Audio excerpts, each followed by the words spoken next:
April 20th, 2026. The world isn't just watching a conflict. It's watching the potential end of the post-maritime order. At exactly 3:42 GST yesterday, a single 5-inch shell from the USS Spruance didn't just disable an Iranian cargo ship. It shattered a fragile 6-week ceasefire that was the only thing keeping the global economy from a total heart attack. We are now inside a 72-hour window. On one side, Donald Trump's final deal, a high-stakes gambit to force Iran into a nuclear freeze. On the other, Power Plant Day, a finalized U.S. target list that promises to erase the Islamic Republic's modern infrastructure by Wednesday night. Tonight, we analyze the tactical reality of the Touska Engagement, the secret collapse of the Islamabad talks, and why China and Russia are moving their pieces while the American Fifth Fleet is cleared for hot pursuit. To understand why this happened, you have to look at the Touska.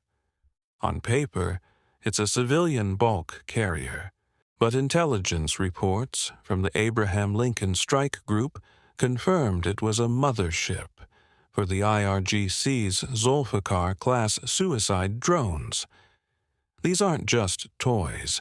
They are GPS-independent, low-altitude loitering munitions designed to swerve around Aegis radar.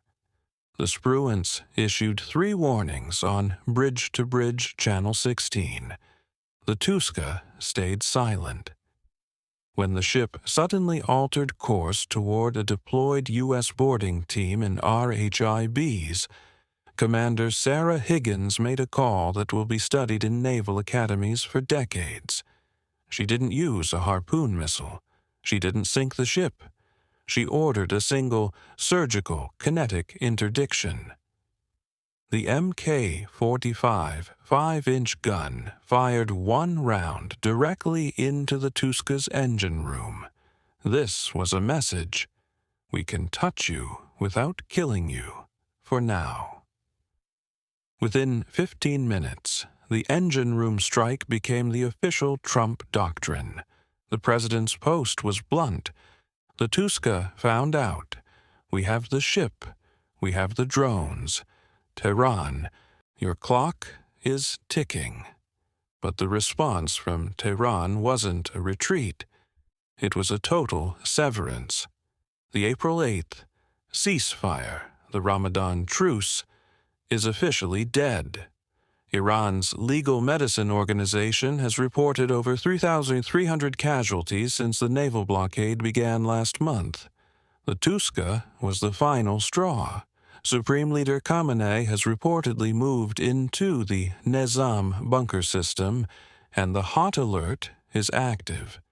F-35Cs are currently flying show of force missions over Bandar Abbas, intentionally breaking the sound barrier to rattle the windows of IRGC command centers. While the Spruance was firing, the world's last hope for peace was evaporating in Pakistan. The Islamabad Accord was supposed to be Trump's Abraham Accords 2.0. The mission, led by Jared Kushner and a noticeably sidelined J.D. Vance, was to offer a total lifting of the naval blockade in exchange for a 10-year nuclear freeze. But the Touska incident happened while the Iranian delegation, led by Foreign Minister Araghchi, was in the air. Upon landing, they were ordered by the Supreme Leader's office not to exit the plane.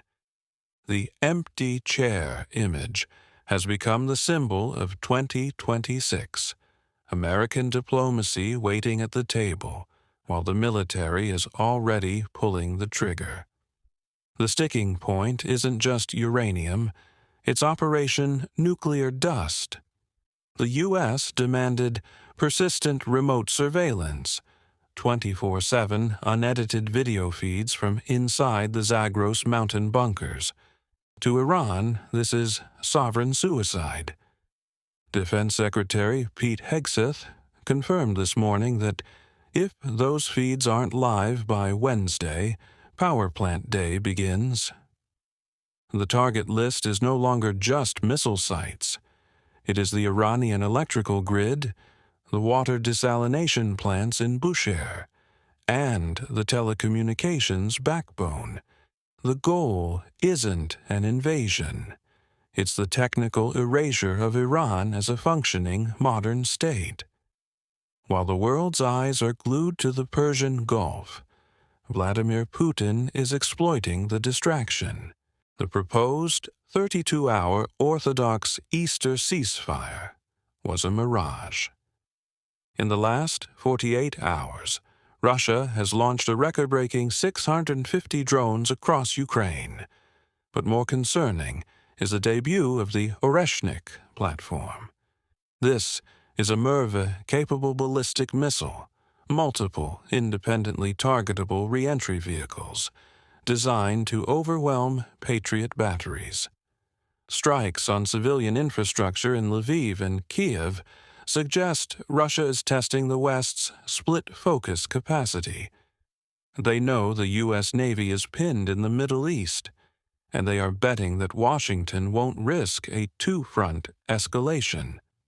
In Israel, the truce with Hezbollah is over. Following the death of a French UNIFIL peacekeeper by unclaimed mortar fire this morning, Prime Minister Netanyahu has declared a 10 kilometers security zone inside Lebanon. The IDF is now occupying a territory up to the Litani River, mirroring the 1982 to 2000 occupation. Military analysts suggest this is a coordinated setup. If Iran strikes U.S. assets on Wednesday, Israel will launch Operation Northern Shield, a full-scale push to permanently dismantle Hezbollah's tunnel networks while the U.S. provides the aerial umbrella. The economic numbers are terrifying. Brent Crude is currently sitting at $120 out of 4 hours. 20% of the world's energy supply is now effectively hostage. The IRGC has deployed the EM-52 Rising Mine. These are smart mines that anchor to the sea floor and wait for the specific acoustic signature of a supertanker before floating up to detonate. Marine insurance rates have spiked by 400% in 24 hours. Most commercial shipping companies, including Maersk and Hapag-Lloyd, have ordered their fleets to turn around. We are looking at a global supply chain seizure that makes the 2021 Suez blockage look like a minor traffic jam. Beijing is playing the blind war. While the U.S. 5th and 6th fleets are preoccupied, China has installed a 350-meter floating barrier across the entrance to Scarborough Shoal. They are betting that the U.S.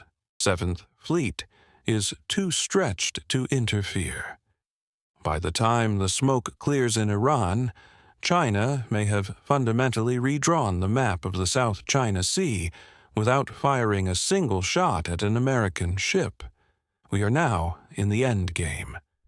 The countdown to April 24th isn't just a deadline for Iran, it's a deadline for the global economy. If the Islamabad talks remain dead, Phase 2 of the U.S. blockade transitions into kinetic dismantlement.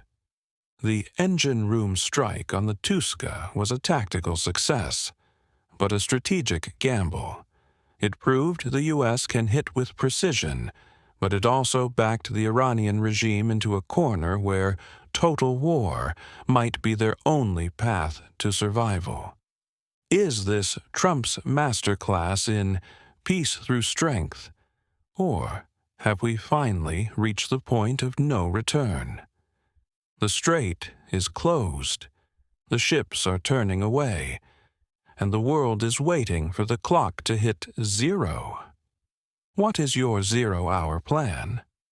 Let us know in the comments. Like, share, and subscribe for the 48-hour update. I am your host, signing off for today. Stay tuned.